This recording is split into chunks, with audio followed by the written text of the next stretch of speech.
Production funding for Living Smart with Patricia Gras is underwritten in part by Halliburton. Sexual abuse, the silent epidemic, shatters lives and crushes innocence. Speak out. Learn to see the signs and how you can heal. Next on Living Smart.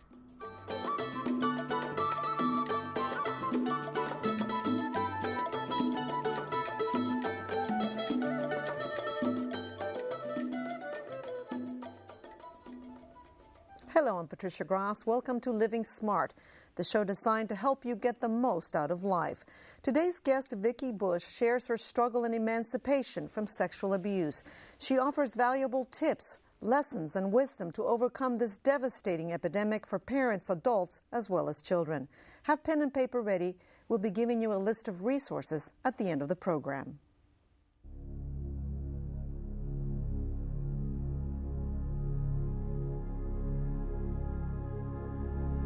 My grandmother's house, we had this light, and on the end of the light, there was this long strand. Well, I couldn't even reach that string when he began to fondle me. And he would, touch my breast area.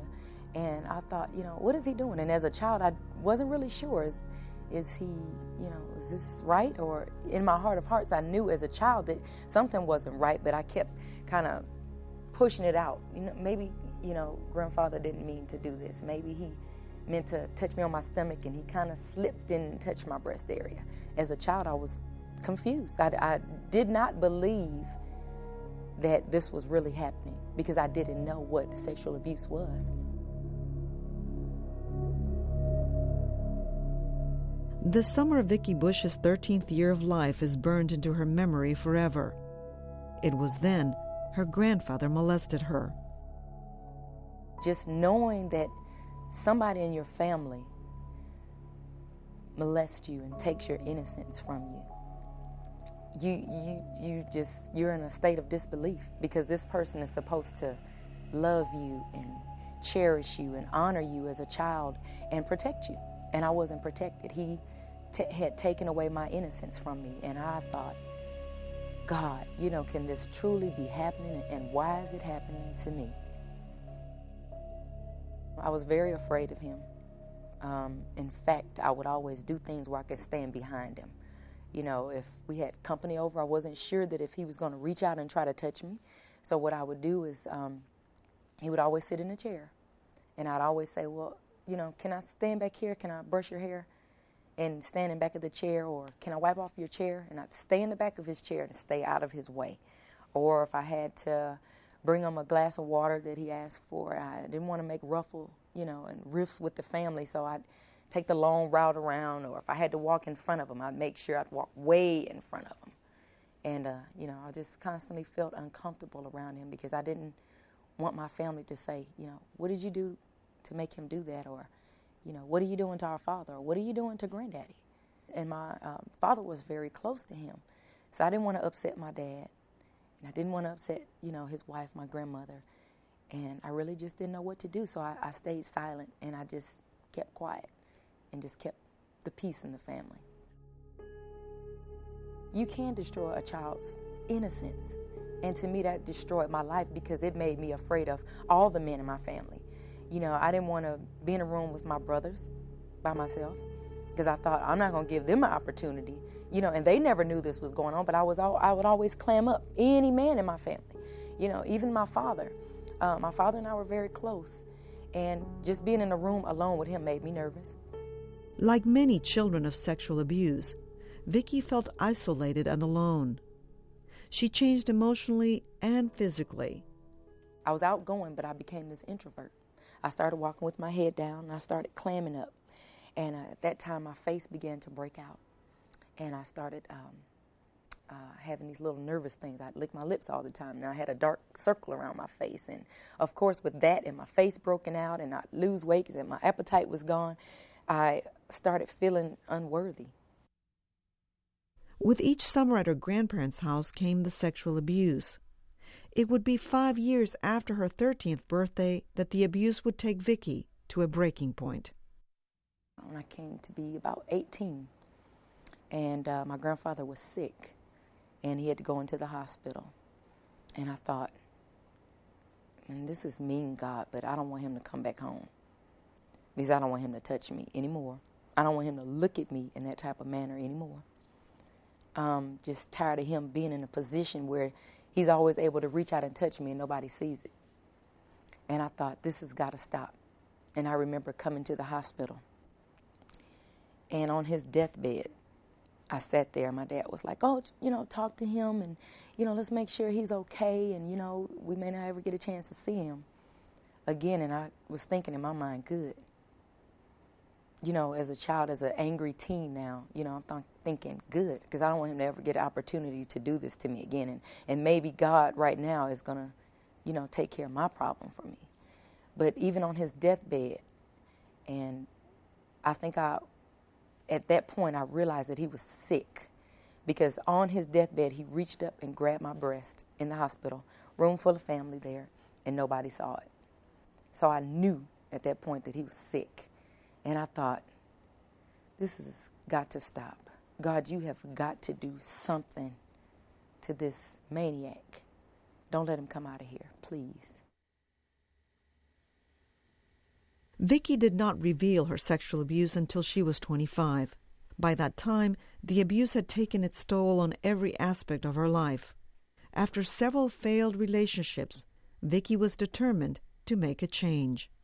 I would lose out constantly, and I thought, man, this is a time I can really try to like a person. And the next person in my life was the guy that I married when I was 25 years old, which is a breaking point for me. And I told him what happened, and I said, I'm going to really try it this time. And it failed.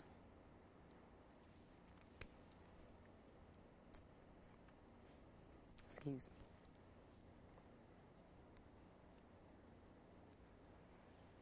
It failed because, like I said, once again, I didn't know how to bring the real Vicky out.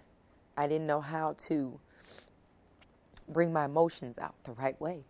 So I lived a facade once again, and I hated that. All righty. Yes, ma'am. We'll see you then. Thanks. Have a good one. Bye-bye. Today, Vicky is no longer the scared 13-year-old who thought life was over. Now she's a new wife, a business owner, and a minister. She has overcome many of her fears and now says she is in a happy relationship with open communication and intimacy. Yeah, healthy sex life now. It's, no inhibitions, no fears. I don't care if the lights are on and off now. I can get past it. And a lot of people think that's petty, but it's not petty to me, because when you've been there, in a place in your life where you couldn't let go, and now I can let go. The snug house, bug house. She's even a mother. What is it? It's a role she thought she would never have. She always feared, if you have been abused, you'll be an abuser. What does a bug do? At first, I think she was kind of skeptical about having a baby. But after the initial shock, okay, I'm pregnant, I'm having a baby, it's like Noah's everything. And I'm sure she wouldn't ever dare let anything happen to him, because she's real protective over him. And, actually, he's taking my place. I'm like secondary to him. Put his foot in. Let's swing. Let mommy see. And he walks with me. I thank God every day that now that when I tell my husband I love him, that it's real. And when I look at my child and I think, this is my child, and I will protect him and love my child and love him, for real. It's time to break the silence. Dare to speak out. Dare to let it go. Dare to break the secrecy. And dare to be whole again.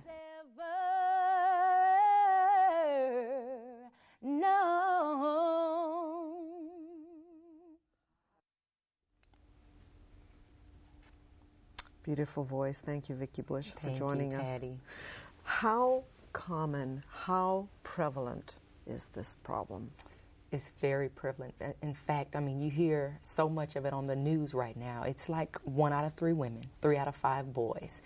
So that means if you and I are sitting here, that means somebody watching right now. It's happened to them, or it's happening to them right now. And, it's this awful. It's this thing is on the rise because it's a dirty, dark secret that no one wants to talk about. Right, we need to start talking about it. We got to talk about it. Let's talk about stopping sexual abuse. What's the cardinal rule? The cardinal rules is you tell someone until somebody listens, until somebody does something, until somebody cuts that light on. Just Even keep if telling you're them. afraid. Even if you're afraid, you keep talking. If your mom won't listen, go to your, whoever it's happening to, go to somebody else. Go to your neighbor. Call CPS. Call your local law enforcement. Call somebody, tell somebody until the problem stops. Right, because opening it up, the truth shall set you free. That's right. Talking about it will set you free. Talking now, about it. You have ways that you've told me we need to start teaching our children. And I'm asking how early, and how do we talk to the child about this? Patty, it's imperative that we sit our children down at a very early age, 2, 3, 4. My son in that video, he and I talked. I sat there and I told him, son, this is your penis. No one is to touch this area. What area is this? He repeats it back to me. This is not your froggy. This is not the ball. This is no type of name. You need to know that this is your penis and it is off limits. Nobody can touch it. No one can touch it. And I mean, he's so funny about it now. He doesn't care if his brothers and sisters, Mom, they're looking at it. Right. That's how I want him to be because I've taken all the embarrassment out of that name. Right. When I was coming up, we weren't able to talk about that. It was taboo to talk to your mom about your vaginal area, your penis. You just didn't want to talk about it. So therefore, when something like that comes up, you don't want to tell your mom somebody's violated you in that area. Right. So get used to talking about it. Exactly. No you one make can that touch word this. Right. no stronger than a cookie. What does the law? I think the law has changed over time because there's so many people suffering from this. What does the law say today about sexual abuse? The law says, as caring citizens, that we are supposed to pick up the phone and call CPS or your local law enforcement if you even suspect that somebody, a child, is being sexually abused. You suspect? Yeah. I mean, it's your rightful duty as a citizen. Pick up the phone and make a call. Right. Let's talk about signs, okay? Let's say I'm a parent. I never in my mind would imagine this would happen to my child. Yes. But there are signs that you can be looking for. They're very visible signs. My Tell mom, me. as she looked back, she's like, I did not see the signs. She didn't see the signs because she didn't know what to look for. Right. One of the signs is, you have an extroverted child that's very outgoing, very outspoken, and then all of a sudden they come back from a summer vacation and they're withdrawn. They're usually with 10 friends, and now they want to only be with you. A family member comes around, and they don't want to be in that room with that family member. They're very visibly uncomfortable with that family member. Those are, little telltale signs that come up. They get very uncomfortable around the opposite sex. There's so many telltale signs. They shut down. I know me, I stopped eating. I couldn't sleep at night. Very common not to sleep at night, to wet the bed, those sorts of things. One of the signs, I was even telling my mom, had she really paid close attention. I remember in the 3rd grade, a teacher had a meeting with my mom because I was writing smaller and smaller and smaller. And in my mind as a child, as I look back and after speaking to different counselors, what that writing was saying, I wanted to disappear. My writing had gotten so small I wanted to write so small. It's really a sign of help. Right. But I wanted to write so small that she'd have to figure out what I said in that paper. Why didn't you speak up? Were you so afraid? You don't speak up as a child because you think that it's your fault. You think that it's something wrong that you've done.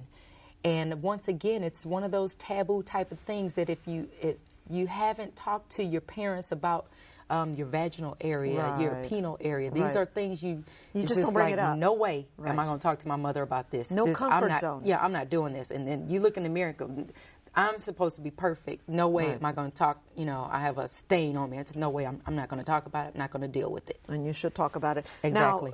Now, how do you make a child feel comfortable enough?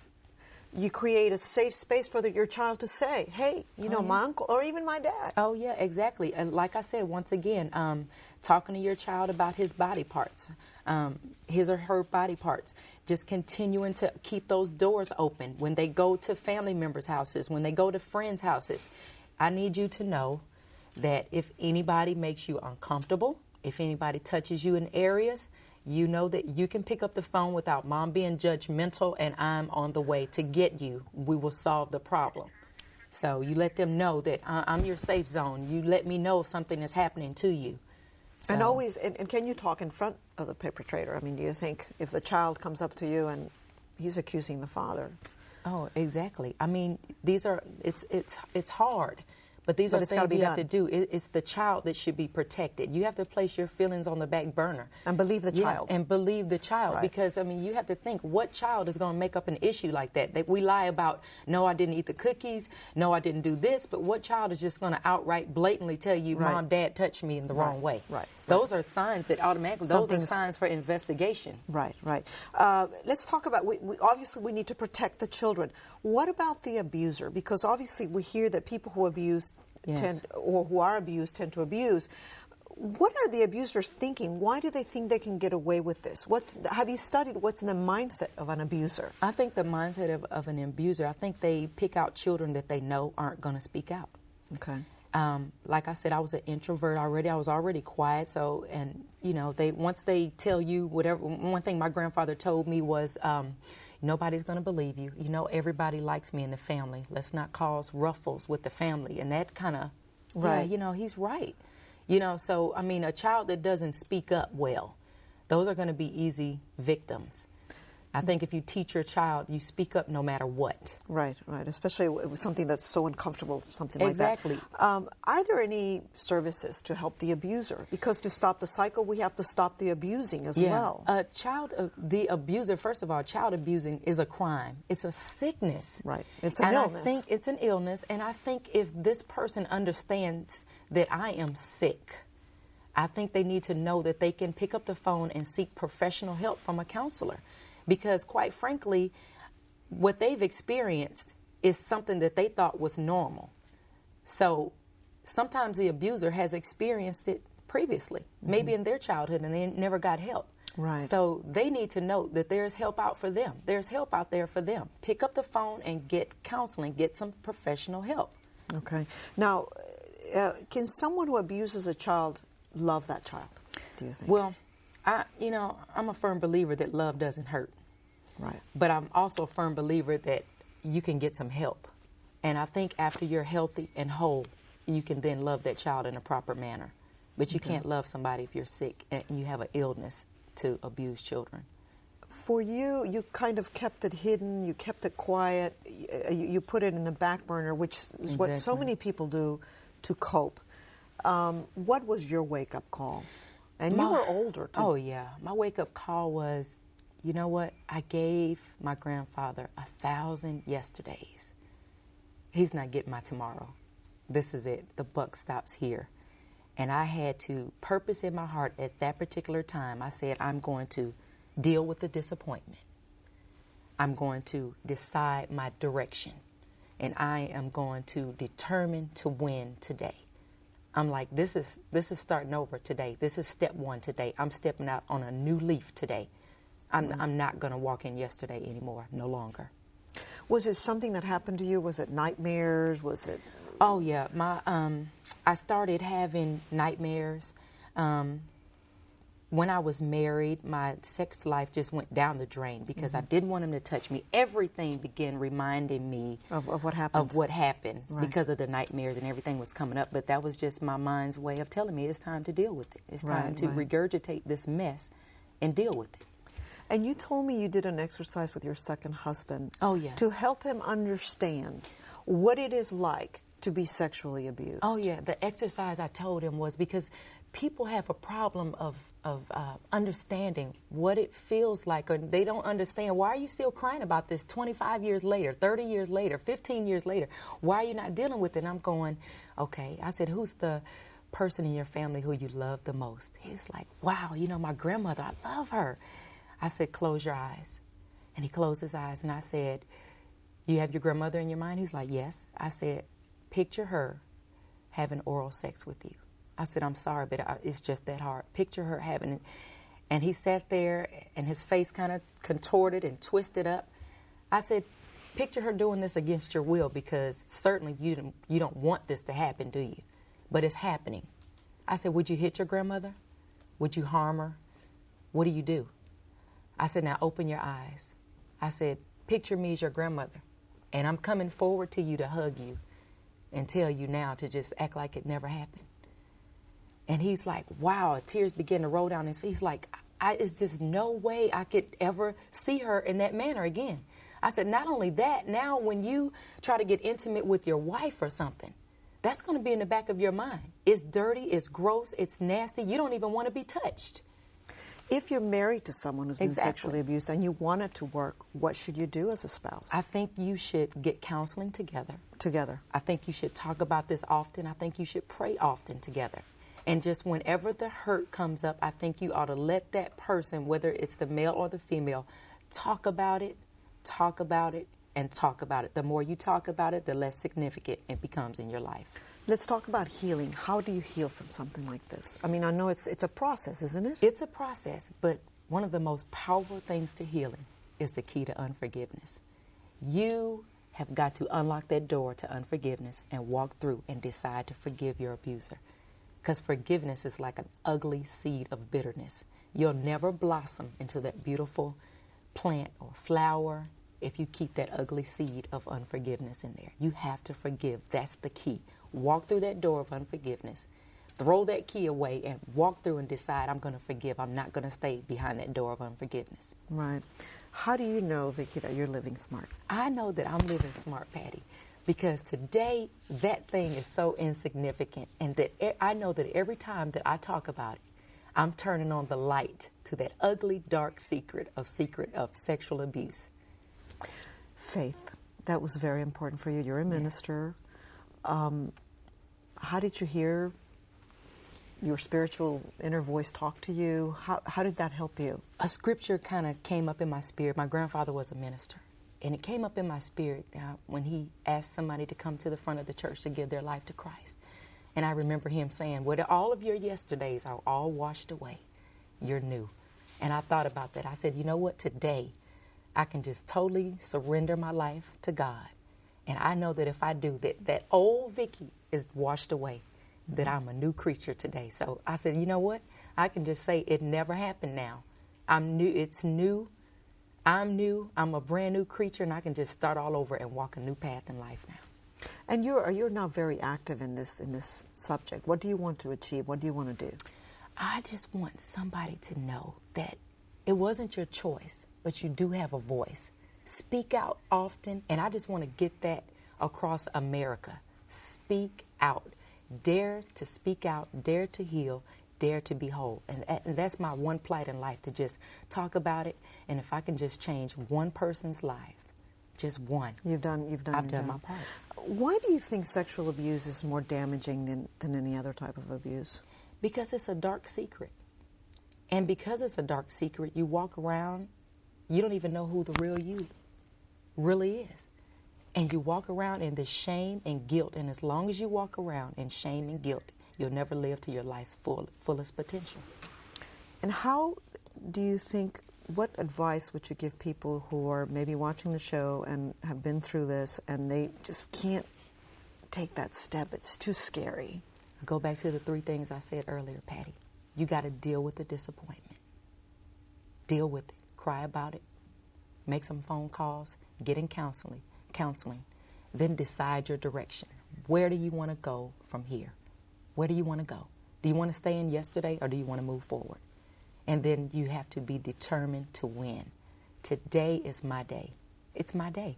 And you will win. And you'll win. Because it was never your fault. That's right. You were not protected. Exactly. All right, and you're giving people a lot of hope, and we thank you for coming today. Thank you, Vicki. I appreciate it. It's great. And you can reach Vikki Bush by sending an email to Vikki Bush, VIKKIBUSH